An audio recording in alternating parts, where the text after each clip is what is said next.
Welcome back, guys, or if you're new to my channel, this is Automotive Anonymous, and that's one of Subaru's luxurious legendary wagons. But if you're new to Subaru as a brand, you really should know that they're actually known for a few interesting things. They make a lot of commercials about dogs. They sell military helicopters, and they make luxurious off-road capable wagons that fit you and the whole family comfortably, and they do really well in crash tests. So there's basically a lot that Subaru offers, but today's video is about this, a 2025 Subaru Outback Touring. So being the Touring, it's the 5th highest trim level of the naturally aspirated or the turbo trim levels. You could have this in either. In fact, I've already reviewed the Touring XT, and that's a pretty cool vehicle, but it's going to look very similar to this, except for what's under the hood and how it feels when it drives. So we need to talk about this. We need to share the good, the bad, and the ugly to help you guys decide at home if you might be interested in a 2025 Subaru Outback Touring. This is the last year of the current generation, which this is the 6th year of this current generation because the Outback first came out back in 1995. So it's been around for about 30 years now at this point, and they're actually a pretty popular vehicle. They're assembled in Lafayette, Indiana, but they're sold in a few different markets. They're sold in Canada and some European countries. And in North America anyways, we get about 150 to 170,000 of these every single year. So Americans like their Outbacks. In fact, a lot of millionaires drive vehicles like Outbacks and Fords and Toyotas and basically normal vehicles, but vehicles that are known for reliability, for safety, for having a lot of creature comforts. And this one, as you'll see pretty soon, is no exception. And if you guys like Subaru, the Outback Touring, or my video, please consider liking my video. That's an act of kindness. It really goes a long way. It helps me know you want to watch more stuff like this, and it'll help you by having YouTube choose to show you more stuff like this. Otherwise, this one is going to be sold in about a half an hour, so we are going to do a quick, different than usual review. So let me know what you think of that in the comments below. Anyways, let's get right into it. I also find it really interesting that Subaru sells so many trim levels of their vehicles, especially the Outback. There's actually 9 trim levels of this vehicle model. So you can start with a base model that basically doesn't have a lot of extra creature comforts, but it's the standard, necessary equipment, the stuff that you can get by with and be in a safe, capable vehicle. And the base is about $29,000. This specific Touring, it's number 5 out of the 9, so it's the highest trim level of the non-turbos, meaning it's about a $40,000 vehicle. And then after this one has only a couple $100s worth of options, it MSRPs for about $42,000 after destination and delivery. And then Twin Falls Subaru, who I will link below, they already have this 2025 model year discounted at least $2,000. So you can find a pretty decent deal on this. Or if you really want the most loaded version, which is the Touring XT, that's going to cost around $43,000, $44,000. But at that price point, that's actually still cheaper than the average transaction in America right now, while being one of the nicest vehicles that you can own. If you do want to consider a Touring trim level like this, you get some extra upgraded features. You get a front-facing camera. You get a digital rear view mirror that you can use, but you don't have to. You also have power folding side mirrors. You have Napa Brown leather seats with thigh bolstering extension. You even have ventilated seats. And then you have an even upgraded eyesight system with the Gen 4 3-camera model. So that's pretty cool. And within the 9 trim levels, if you want one that's blacked out, you could buy an Onyx. If you want one that has some chrome or chrome accents on it, you could buy something like the Touring. But if we look a little bit more closely at the front fascia, at the different paneling and materials used, it is kind of interesting how Subaru can't really kind of make up their mind on what kind of materials and consistencies they want to use throughout the vehicle. So although this does look really good, I'm not knocking it. I actually am pretty attracted to this vehicle, and I usually don't like light accents or chrome. Just look at this real quick. The cladding here matches the cladding here, which this front fascia was upgraded for 2023. So for 2025's model year, there really isn't any major changes. But then you have kind of like a sparkly gray material, and then you have more black plastic cladding, and then you have this silver color, and then more black plastic cladding. So it's kind of interesting how there's a variety of things. It's not like this matches this, or there's more color combinations, but there's 4 different designs right there, basically. And then you have chrome. But then the side mirrors, which when you see this color on a Subaru, it means that they fold in. But why isn't it the same color? I kind of find that interesting. And then the rails up here, the actual rails that move, the crossbars, they're painted kind of a chrome color, but it's a different chrome color than this color right here. So again, it's just kind of interesting to me the differences in it. And then I think these door handles are supposed to be the same color as the trim pieces here. Maybe it's a tiny bit of dirt driving through the farm fields and stuff like that, but this just looks like a shinier, brighter, more reflective chrome than what I'm seeing right there. It's kind of a dulled version, but not as dulled as the roof rails. So just kind of interesting, but overall I actually think it looks pretty good. And when we hop into the interior, you're also going to see kind of a variation of color combinations and materials, but they all flow together pretty well. And since the Outback is based off of the mid-size sedan, the Legacy, which is actually going away after 2025, this wagon being about 16 feet long, it actually fits really nicely into this parking space. There's a lot of extra room. It's around 5.5 feet tall, 6 feet wide. They weigh up to about 3,900 pounds if you have a turbo model, and maybe a little bit less if you don't. If it is naturally aspirated like this one with the 2.5 liter boxer, it can tow about 2,700 pounds, and if you do have the turbo, it can tow 3,500 pounds. The standard all-wheel drive Subaru symmetrical system and global platform is 8.7 inches of ground clearance. This does have a 390 final drive ratio, so it puts the power down pretty well. It can do a full circle in about 36 feet, which is actually quite agile, but then it only has around a 19 to 20 degree approach and departure angle. So it's good for off-roading to a minimal extent. I wouldn't take this on rock climbing or anything that you might take a Jeep Wrangler, but the Outback can get you places that most regular sedans and other front-wheel drive vehicles definitely cannot. And it's worth noting that at least in the North American market, the gas door is basically always going to be on the passenger side. This is your key of lock, unlock, power liftgate on this trim level, and panic button. But when you do lock the vehicle, the gas door actually locks, so you don't have to worry about bums as easily siphoning your gas if you live in a big city that has crime and things like that that you need to avoid. But when you lock the vehicle, it easily unlocks. It's actually an 18.5 gallon tank. This one is rated for 26 city, 32 on the highway. So your max road trip and range is actually 592 miles, which for a family wagon to go about 600 miles between fill-ups if you desperately must, that's actually pretty impressive. This has the Adva GT tire by Yokohama. It's actually a pretty common tire on Subaru, although some trim levels of this have other tires. I have a video of how well this does in the winter if you're interested in that, but it's a 225, 60, 18, so there is an 18-inch wheel. Personally, I really like the 17-inch wheel on my own Outback Wilderness, just to have a little bit more cushion and protection and a smaller wheel that could get damaged. But honestly, when I drive these in normal driving conditions on the street, you don't actually feel any difference between the wheel size and the tire size. But it has about 930 seconds of tread depth, so it'll probably last you about 40,000 miles, I would imagine. But you can even leave this key in the pocket because it's a proximity key. There technically is a key hidden in here that you can push the button and pull it out if you ever needed to get access to your vehicle. But otherwise, you can lock it and unlock it right here. You'll notice that the mirror folds in when it's completely locked, but it's kind of a slow process. That actually was a little bit faster than usual, but it's kind of slow, and when it's mid-transition, it won't change on you. Anyways, let's go inside. The driver's side door panel kind of follows that same theme as the exterior where I talked about, where if you're in person looking at it, there are subtle differences between a lot of the different colors and trim pieces.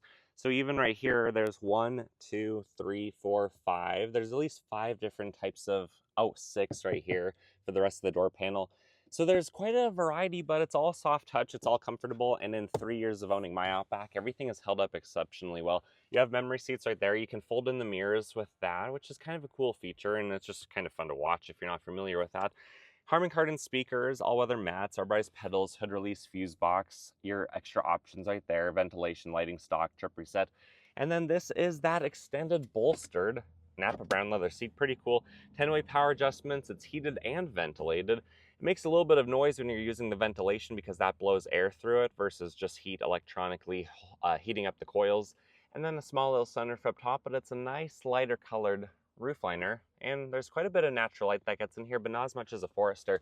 So if we hop inside and we fire it up, the needles dance, it roars to life. The heads-up display, which is kind of a basic system, and the steering responsive headlights will do their little theatrical performance. So if when you start this vehicle at night, it's actually pretty cool.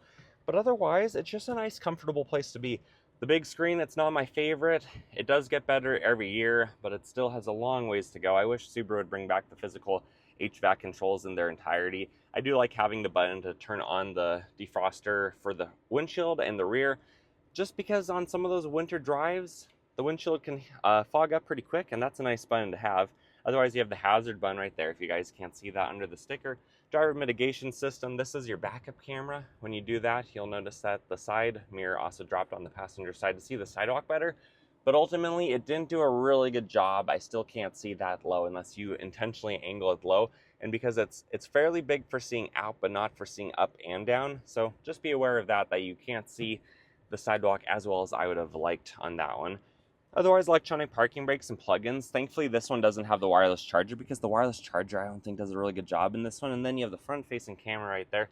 Otherwise, you have some big cup holders. You can easily fit like a 40-ounce Stanley right there.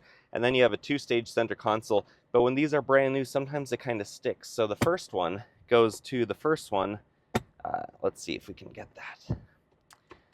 Let me do this off camera real quick. There we go. For whatever reason, these 2025s have been really sticking. So this one brings up the whole thing. This one brings up just the lid over the small one. So when you bring up the whole thing, you'll notice that this Touring even has a CD player. So then you have a really small spot to store some stuff with a 12 volt. Otherwise, you still have some garage door settings. You can adjust the mirror if you do use the digital display and move it around. You still have the compass right there, auto dimming mirrors. You have a sunglass holder. You have some LED lighting. You have the controls to tilt and slide that. But with that said, let's actually hop out, and we're just going to hop right into the back seat and show you just how nice this thing is. Oh, we have it locked. So when you have it locked, you can either unlock it there. The remote actually stops working when the vehicle's running. If you guys see that, nothing is actually happening. But now that it's unlocked, we can open it up. Door panel, again, has all those different colors and themes, which are kind of interesting. And then huge, really luxurious leather seats back here. The leather seats are heavier than the cloth, I think, but they're still a lot lighter than a lot of other vehicles. And you can even use this little latch right here to drop the seat or to recline it, so you can really fit some tall passengers back here. So if I have it all the way reclined and I sit behind my driver position, at 5'11", I still have a lot of room behind the driver position. Not as much as a Subaru Forester, but still more than I need. Ventilation, heated seats, and plugins, and then you have some storage right here, which is appreciated. Otherwise, if you're sitting back here, there is a little bit of a cutout in the roof, so you do have some pretty good headroom. Again, I probably have about that much room above my head, and good visibility, good ventilation. That's actually really cold right now from the AC, so I can easily enjoy my time back here. And with that said, let's hop out, and I'll show you the back. Back here, the Cosmic Blue Metallic, I think it looks pretty good. Even though it's a little bit dusty and dirty, we have a little bit of an overcast today. It's just a nice color, and a lot of people really like to see this color combination with the brown leather seats, it seems like. But there's quite a few ways that you can actually get into the hatch. You can, of course, use the key if you have the proximity key feature. That's always the bottom button right there. You can also use the button underneath the power liftgate. You can use the button that's on the dashboard. You could, of course, climb through the back seats or break a window. There's quite a few options for how you get in here, but it opens actually pretty quick, especially compared to a lot of other crossovers in this class. And then back here, depending on if you have the Harman Kardon subwoofer or not, which the high-end trim levels usually do, there's about 33 to 34 cubic feet. You have a little bit of storage with a mesh pocket back here. You can drop the handles and it drops the seats pretty well. And they lay basically flat, so it's not that difficult to get a mattress back here to do some car camping where you have about 6 feet of length, maybe a little bit more. And then the Tourings, unfortunately, don't have a full-size spare, but they have all the tools that you need. They have a spot to store the sunshade, and they have basically a temporary spare tire. That's a decent one, better than like a donut from a bicycle that I've seen on other vehicles. And then you can lower it or you can lock and lower it. You also have a pin code right there where you can actually get access to your vehicle without the key, which is a pretty cool feature. And then if we come around to the driver's side, the door panel looks really nice, but it's all those different materials. In person, it really doesn't stand out as much as I'm pointing it out right now. I do think it looks good. I just think it's kind of funny and interesting why Subaru does what they do, but there's really not any issues with it. Subaru on the door sill, rubberized mats. You don't have as many controls here, but it still is ventilated and heated. My backpack's just kind of blending in, having a good time. And then I like that the Outbacks have storage above the glove box and on the side of the transmission tunnel. And then you can even lock this with the key that's hidden inside of your key fob. But then you have a 12 volt right there, which is a nice feature to have on a Subaru Outback. And with that said, guys, we're still going to come around to the front. We'll pop the hood and I'll show you what the 2.5 liter boxer engine looks like. Under the hood, we have a 2.5 liter boxer engine. It makes about 182 horsepower at about 5,600 RPM and about 176 foot-pound-feet of torque at around 4,400 RPM. So you do kind of have to rev this out compared to a turbo model. Below 2,500 RPM, there's just not a lot of power out of this thing, but it's adequate to move it if you're not in a hurry. And I really like that Subaru constantly refines and refines and refines their powertrains. So a lot of the maintenance items, super easy. Everything is basically very accessible other than like the spark plugs, because the engine being horizontally opposed and having a split block right there, you can see where it's mated together, right there, the seam. It's a little bit tough to do the spark plugs depending on your skill set, your level of tools, but a lot of the other maintenance items, just super easy to access. You have a fuse box on each side, and it's just a pretty good platform. I haven't actually heard of very many issues with the boxer engines or the modern FA turbo engines on the forums, but with that said, let's drop the hood and let's take it for a drive. Initial driving impressions of the Outback Touring with the regular naturally aspirated engine is it gets up to speed fairly well, but I'd say below 2,500 RPM you really don't feel a lot, although my perspective is kind of tainted from having a turbo trim level. But when you're up to speed driving over 50 miles an hour, it's revving, you know, just over 12 or 1,300 RPM. It's quiet. It's really comfortable and smooth in here. Visibility is really good. You can see these bigger SUVs rolling by, and they definitely do look bigger than you. That little Scion right there looked to be about the same size. I do feel like I can feel a little bit of a height difference compared to my Outback Wilderness, but otherwise everything in here feels very similar, very familiar, but a little bit nicer than my own vehicle.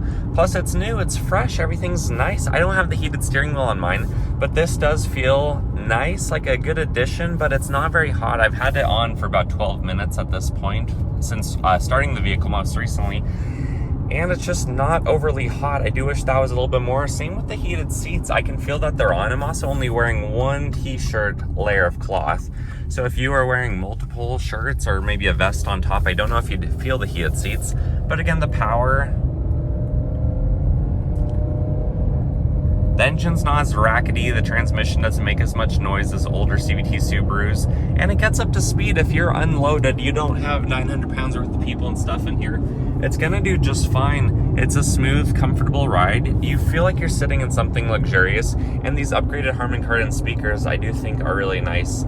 The seats being leather, being ventilated, having the bolster extension for the driver's side, those are just nice little touches. And when you can get this vehicle before tax and, you know, any other add-ons for under $40,000, I think Subaru is really offering a lot with their off-road wagon. I think this is a nice vehicle. I do wish the sunroof was bigger, kind of like the Forester, because that's just the same size as the Legacy, but it lets a little bit more natural light in. And overall, there's a bump, but this handled it so smoothly. So overall, I do think this is a really nice vehicle, and I think it's a fairly luxurious wagon. And if you want to hear a longer driving impressions review of this specific one, I'll have that video posted soon enough. Otherwise, it's on my membership program. So let's get to the private road, and we'll do a 0 to 60 and see how fast it is on this kind of cold day today. 0 to 60 in the Touring. Density altitude's 4,200 feet, so this vehicle is down on power, 12 to 14%. Traction's off, brake rev, let's go.